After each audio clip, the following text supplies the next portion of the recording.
برادر و خواهر مسلمان، پیش از آن که به آبروی کسی چنگ میزنی و یا حق کسی را پایمال میکنی، این حدیث گوهربار نبوی را به گوش عبرت بشنو.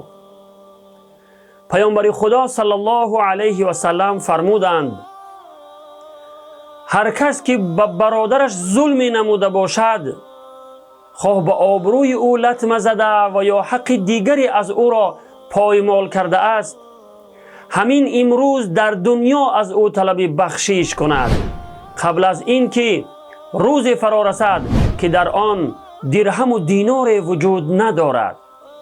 یعنی پیش از آمدن روز قیامت که در آن درهم و دینار وجود ندارد و هیچ فایده رساندن نمیتواند، از او باید طلب بخشش نماید و حق خود را حلال نماید.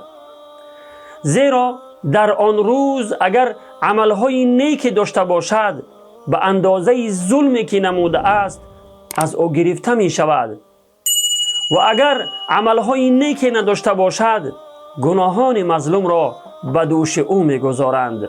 روایت بخاری. ببینید که پیامبر خدا صلی الله علیه و سلم لطمه زدن به آبروی دیگران، یعنی شرمنده کردن دیگران را ظلم قرار داد. کسی حق ندارد که عیبها و گناهان مردم را آشکار کرده آنها را شرمنده کند و آبروی آنها را بریزد.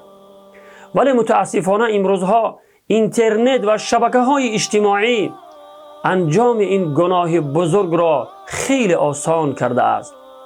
بعضی انسان‌های هستند که تلفن در دست در پی عیبها و خطاهای مردم هستند و هر چیزی دیده اشان را نواربرداری کرده در شبکه‌ها پهن می کنند و آبروی آنها را می ریزند. بعضی انسان‌های هستند که با راه فریب و دزدی، زورآوری و غیره مال مردم را از خود می کنند، بر آنها ظلم می کنند و حقوق آنها را پایمال می کنند. زن و شوهر حق همدیگر را پایمال می کنند.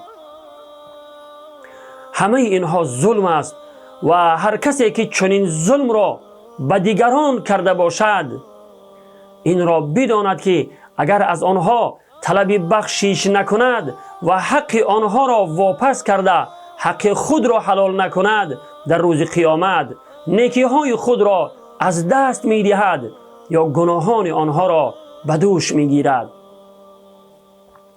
لفظ عربی حدیث چنین است: عن ابی هریره رضی الله عنه قال قال رسول الله صلی الله علیه و سلم: من كان له مظلمة لأخيه من عرضه أو شيء فليتحلله منه اليوم قبل أن لا يكون دينار ولا درهم إن كان له عمل صالح أخذ منه بقدر مظلمته وإن لم تكن له حسنات أخذ من سيئات صاحبه فحمل عليه. رواه البخاري.